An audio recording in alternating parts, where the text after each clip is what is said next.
Hello, everybody. My name is Hanoch. I'm from New Acropolis. And in honor of Earth Day 2022, I will be giving you this short presentation on the topic of the connection that I want to suggest between the way that we treat and relate to Earth, to our environment, and our own inner state, or maybe inner world. So this connection between the inner and the outer is not something new, actually something quite ancient, and probably since the inception of modern psychology, it's more or less obvious to everyone. One of the probably best examples are what we call in psychology psychological projections, which I guess many of you know. So psychological projection is kind of misinterpreting what is inside and thinking that it comes from the outside. So for example, let's say that we have a strong need for control. We like to control our environment and the people around us. And let's say that we have hard time to acknowledge that that's the state of things, that's the state of affairs, that's who we are or what we are. So what we do unconsciously is project this tendency on the environment, and then we will truly believe that our spouse is the one that is trying to control everyone around. This is psychological projection, and it shows quite well the connection that there is between our inner state and the state that we perceive on the outside. Probably many of you know or heard about Carl Gustav Jung, which was quite a prominent psychologist. And one of his most quoted sentences is, I read it to you: when a situation is not made conscious, it happens outside as fate. When a situation is not made conscious, it happens outside as fate. In other words, there is a strong relationship between things that happen inside us on the individual level and the life that we experience on the outside. The way we perceive our environment, other people, situations, and the way we actually reconstruct our lives. So this is the individual level. Now, when we're talking about the cultural level, we can maybe say that what the culture exhibits is actually the reflection of the cultural psyche, of the cultural inner world.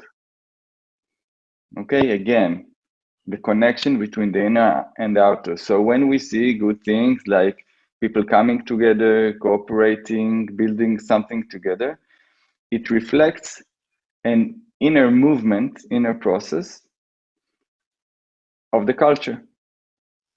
Something happens inside the deeper layers of the culture and manifests outside. Similarly, when we see war or hostility between two human groups or more, then we know that polarity exists within the inner world of the culture. So what I'm trying to demonstrate is that in spite of us usually being absorbed in the outside world, we already know, from our reflections, from our philosophies, from our sciences, that there is a strong connection between the way we perceive things in the environment and the way we construct them and what's happening inside us as individuals and as a culture or civilization. Now coming to our topic, Earth Day, we know that our relationship also with nature is quite diverse. There are many people with many different, relationships and feelings towards nature. But in general, I think it's safe to say that most of us are under the influence of modernity and technology, and we got further away from nature. So if we try to contemplate and reflect of the people long gone in ancient societies, most of them, they did not live in big urban areas, big cities. No, the fields, the forests, the rivers were part of the daily life of most of humanity during all the, thousands of years. Now we live in a very different era, but this is the exception, not the rule. Okay? Many years ago, we as people, humanity, we were, walking on soil, on the ground, not on concrete. And when we looked up as ancients, let's say we were there, then what we would see are skies and not skyscrapers. Okay? Even the ancient places of worship were natural places. They tended to be natural places like mountains, top of mountains, or caves.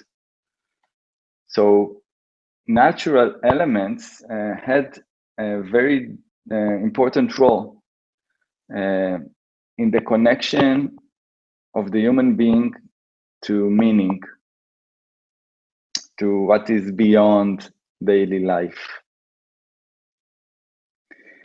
Meanwhile, our life changed, and most of us create inside an urban area, urban surroundings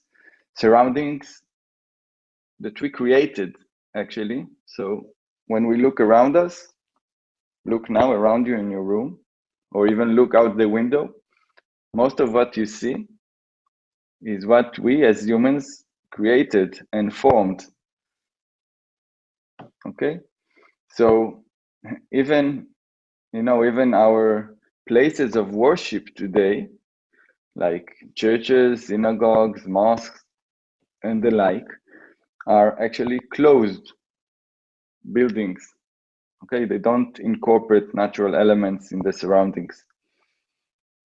So also our places of worship, as well as the general surrounding, is quite far from the natural.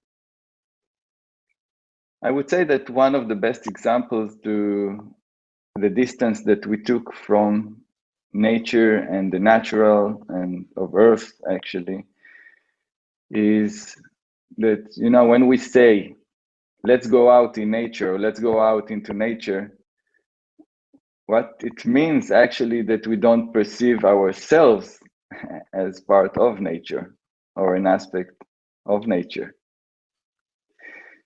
So the separation, the outer separation between us living in human-made surroundings inside big cities, far from nature, reflects an inner separation that exists. We no longer perceive ourselves as part of, as an element of nature. I will give an example through the Greek city. Let's see if it can come in the frame. Okay, I hope you can all see it. Those three circles, which represent the typical structure of the Greek city. So the Greek city was built usually from three areas, let's say. The agros signified the area around the city. Let's say the fields, places of agriculture. Okay, the city, every city had around it, of course, places of agriculture and the land that's around.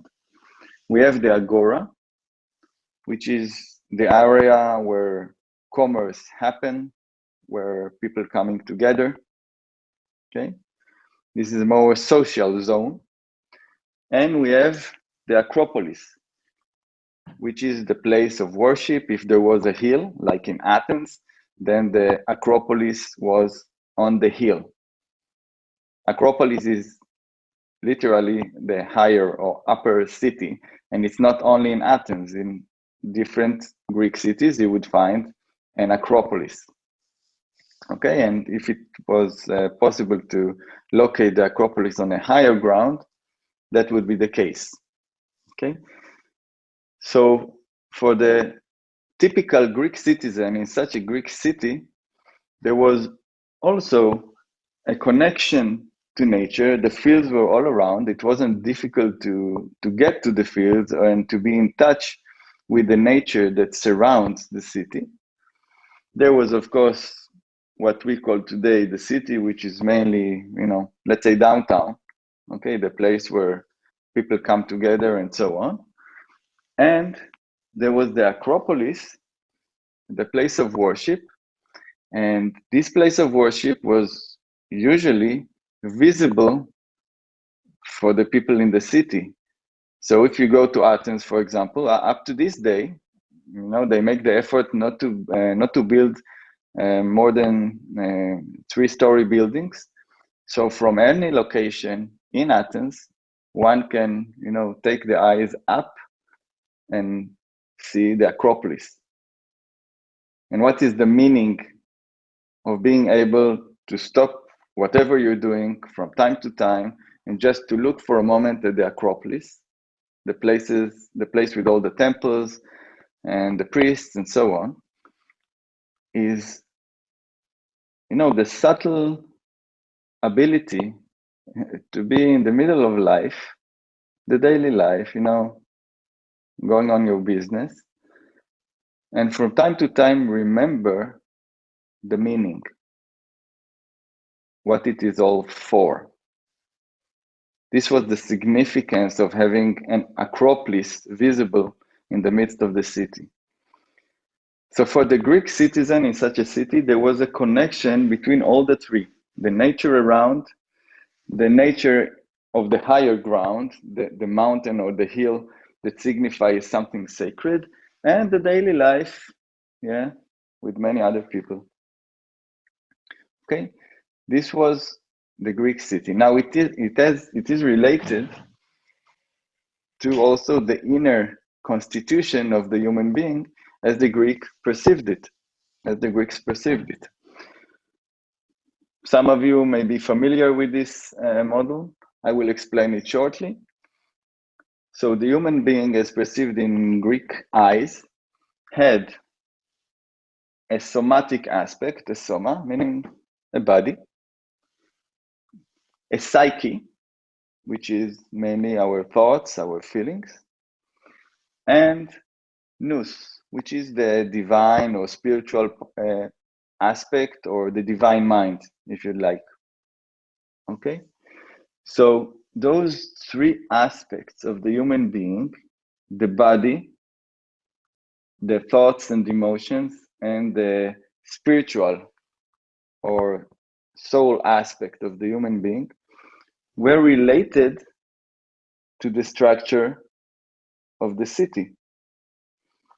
So the agros signifies and strengthens our relationship with the physical, with our ground.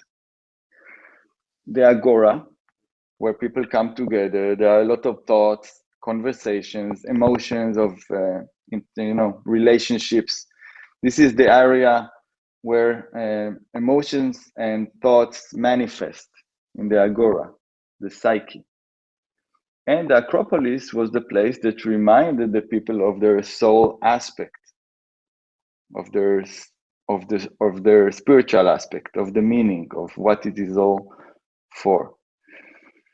Now, reflecting what has happened since ancient times, is what we see that this aspect the agora became stronger and stronger and stronger and stronger and stronger. Okay?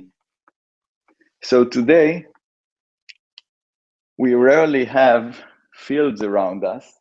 Luckily, we have a park in the neighborhood, right? And places of worship are not that strong like before. Cathedrals are no longer the highest buildings around. Okay? And the agora, the place of what we call actually the city mostly, got bigger and bigger and bigger, and we can live in urban areas of millions of people. Of course, the Greeks could never imagine such a situation, but almost no connection with the ground, with earth, with the base, and almost no connection on the outside and in the inside with the Acropolis, with what is higher, what is upper, and it's visible in the geography and the way the city is constructed. So this situation actually reflects the situation inside, and they support each other. Inside, the people living in the cities of today, also, what became stronger is the psyche.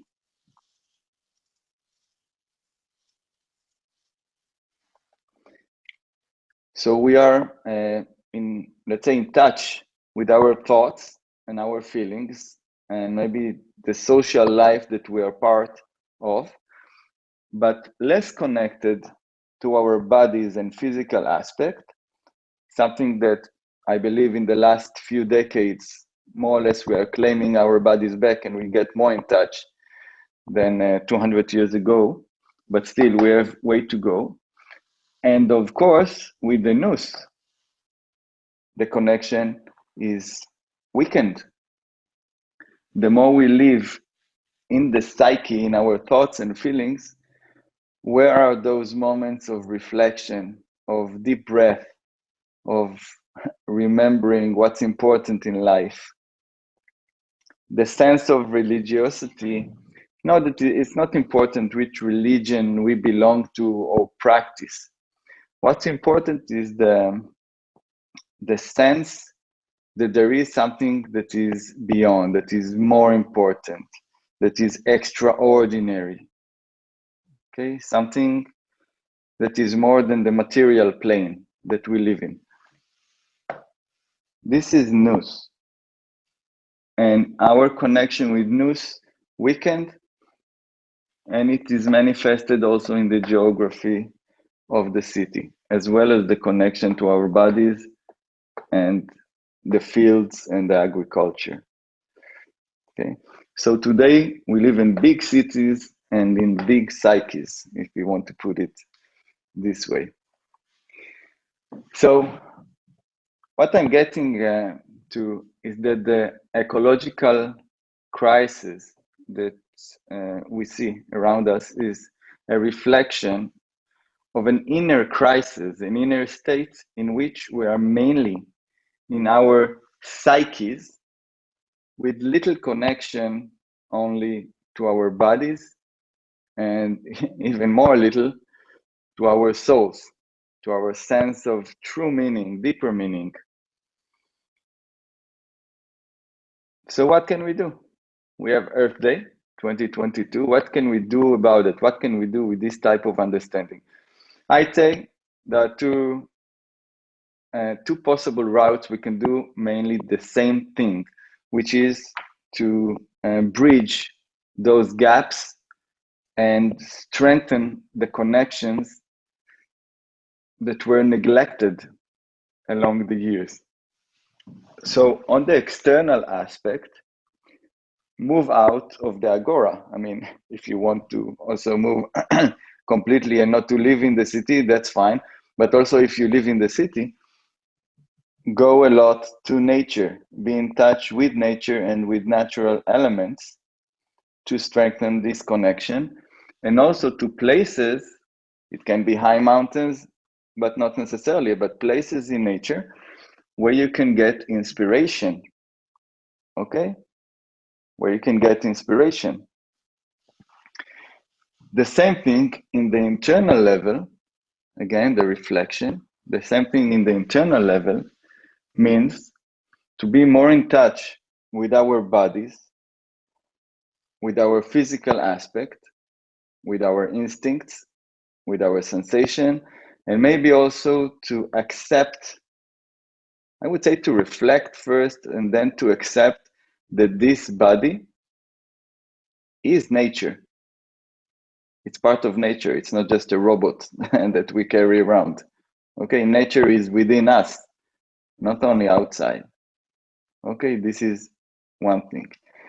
But the main thing, I believe, is here, the connection between the psyche and nous, that I will not say lost, but weakened with all this hectic lifestyle and a lot of obligations. And sometimes at certain moments in life, we have a strong aspiration to find meaning, to know that our life is not in vain. It's not just to get the next meal or to get promoted, but there is a higher meaning, deeper aspect. And sometime later we may forget it and just go about our lives, and then wake up 20 or 30 years later and ask ourselves, okay, so what did I do with all this time? The connection to nous is essential. The living with a sense of meaning, deeper meaning, and maybe, if you'd like, a sense of the sacred inside our lives. So this connection that was weakened must be strengthened, meaning the connection with our soul, not to let ourselves be absorbed so much in daily life that we don't stop and reflect what is actually important, what has meaning for us. We must fight for the meaning, be a warriors in our daily life, so we don't lose the connection with the soul. In spite of everything we need to do, in spite of all the forces around us that require us to be maybe externally productive. And of course, all of us have very full daily life, and we know. But if this is lost, everything is lost. So to summarize, in both working on the outer level, going out to nature and to places that give us inspiration, and also the inner venue of connecting to our bodies and reflecting on them as aspect of nature, and connection to meaning and the soul, and not to be absorbed in a type of mechanic, automatic way of life. In those two ways, gradually, I would say in the long run, unfortunately, but gradually, we will be able to reconcile both on the individual level and on the cultural level, reconcile the disconnection that now manifests between us humans and nature, and perhaps gradually to see ourselves as part of nature, an aspect of nature, and indeed become so. So thank you, everybody. I hope I could add some thoughts for you to this Earth Day. And until the next time, thank you very much.